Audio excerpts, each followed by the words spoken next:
कि मेरे बेटे भरत को अयोध्या की राजगद्दी मिले। पहला वरदान मेरा यह है कि मेरे बेटे भरत को राजगद्दी अयोध्या की। और दूसरा वरदान मेरा यह है कि बेटा राम को 14 वर्ष के लिए वनवास वन गमन की यात्रा हो। दशरथ जी ने जैसे इन शब्दों को सुना, बूढ़े की आत्मा थरथरा गई। आंखों के सामने अंधेरा छा गया, पैरों के नीचे से पृथ्वी खिसकने लगी। बोले कैकेयी, हाँ महाराज, मैं बिल्कुल ठीक कह रही हूं। अगर आपको मेरे 2 वरदानों की पूर्ति करनी है तो मेरे बेटे को राजगद्दी, राम को 14 वर्ष का वनवास। चक्रवर्ती राजा दशरथ ने कई प्रकार से समझाया, ऐसा मत करो कैकेयी, ऐसा मत करो। अगर तुमको मेरे प्राणों की आवश्यकता है तो प्राणों को ले लो, पर मेरे प्राणों के प्राण बेटा राम को घर से मत निकालो। भरत मेरा कोई दुश्मन नहीं है। अगर तुमको चाहिए तो भरत को राजगद्दी ले लो,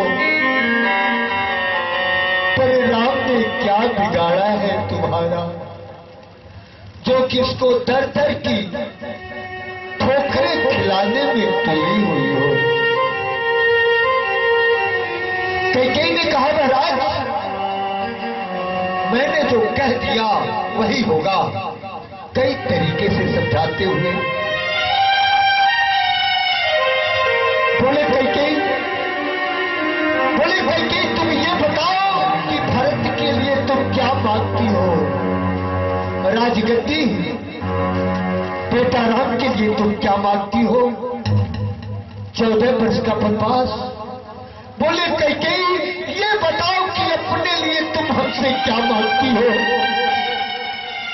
बोले कैकेयी, अगर बेटा राम घर से निकला कि बूढ़ा प्राण छोड़ देगा, इसलिए मरने के पहले तुम अपने लिए भी कुछ मांगो, क्योंकि 2 के लिए तुम मांग रहे, राम को वनवास, भरत को राजगद्दी।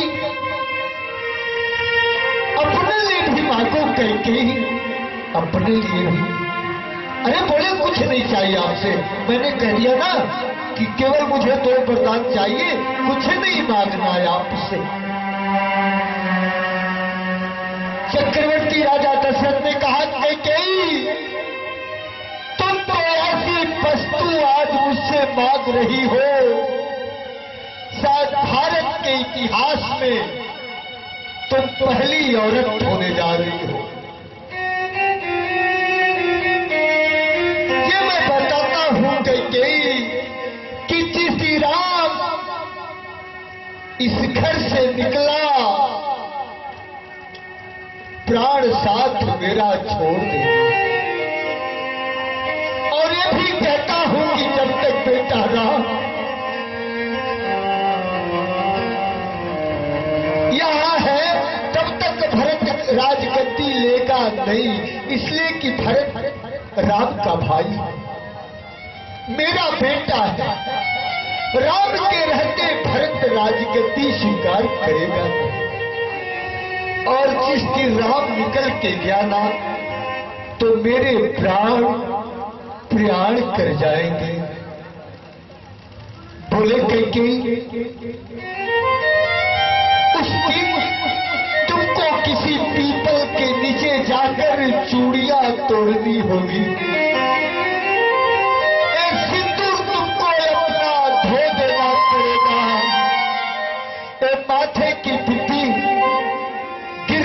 कैकेयी ऐसा मत करो अन्याय, ऐसा मत करो। बोले कैकेयी बेटा राम को मत भेजो, बोले कैकेयी गद्दी ले लो पर बेटा राम को रोक लो।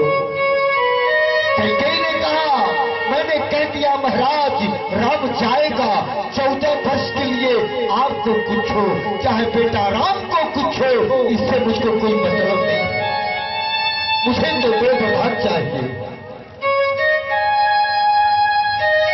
कहते कहते अवधेश कैकेयी से बोल उठे। कैकेयी मानी नहीं तो अवधेश कहते हैं बोले कैकेयी अगर नहीं मानती हो फिर पछतई हसी, फिर पछतई हसी अंत्य भागी, फिर पछतई हसी अंत्य भागी। मारत जा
भाव इस चौपाई का दिया है। मारत गाय नहारू लागी, संतों ने बड़ा सुंदर भाव दिया है इस चौपाई। किसी संत ने कहा, चक्रवर्ती जी ने कैकेयी अम्बा से कहा, कैकेयी बस ताना ही हाथ लगेगा और कुछ नहीं हाथ लगेगा। बोले कैकेयी सुनो, एक राजा था और वह राजा नहारू नाम का पक्षी पाले हुए था। उस पक्षी का नियम था ताजा मांस खाना, ताजा मांस खाना, बासी मांस नहीं खाता था, ताजा मांस। पर सूर्य देवता के रहते रहते वो पक्षी नियम का बड़ा पक्का था।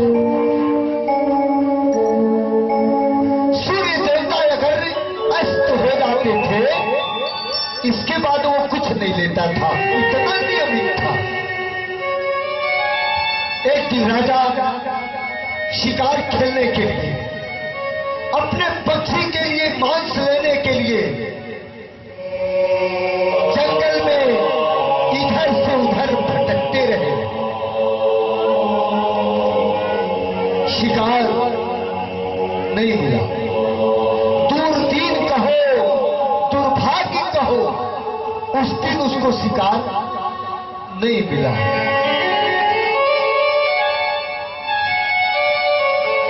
तो इधर सूर्य देवता डूबने में थोड़ी रह गए। तो राजा ने सोचा कि अगर मैं जंगल में रुकता हूं तो कहीं मैं स्वयं न मुसीबत में फंस जाऊं। अब मुझे राजधानी की ओर चलना चाहिए। पर राजा पछताता हुआ चल देता है। अरे क्या, आज मेरा पाला पोसा पक्षी मर जाएगा क्या? उसके लिए भोजन नहीं मिलेगा क्या? उसकी राजधानी कुछ दूर में रह जाती है।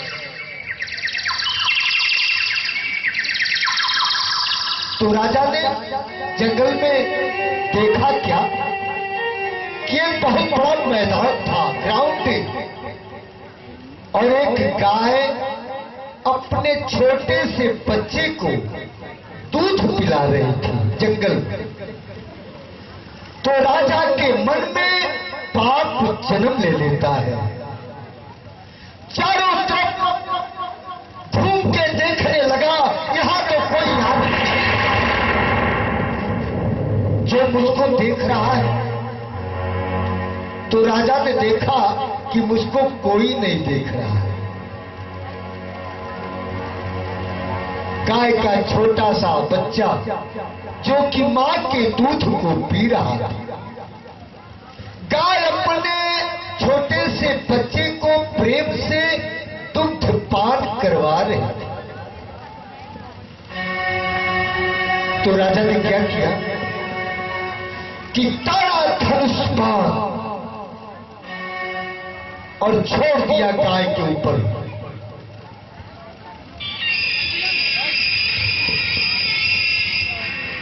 जैसे गाय को बाण लगती है